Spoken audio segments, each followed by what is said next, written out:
Hello, જય માતાજી. તમારું ફાઉન્ડેશન માં આપવાનું હાર્દિક સ્વાગત છે. આજે એક મહેમાન આવ્યા છે, ચાલો મુલાકાત કરાવું. તો આજે અમારે જીલબેન નો બર્થડે છે, તો બેટા હેપી બર્થડે. Thank you. અને જોડે આખું ફેમિલી આવ્યું છે. શું નામ તમારું? અલ્પરાણા. અલ્પાબેન તમારું? તારું બેટા? તમારું? લક્ષ્મણ.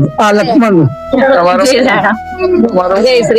તો આજે જીલના જન્મદિવસ નિમિત્તે સરસ મજાનો અમારા બાળકો માટે નાસ્તો છે. સરસ મજાની છાશ છે, પાપડ છે, પુલાવ છે અને બાળકો પસંદ લઈ રહ્યા છે. તો બેટા હેપી બર્થડે કહી દો તમે એના માટે.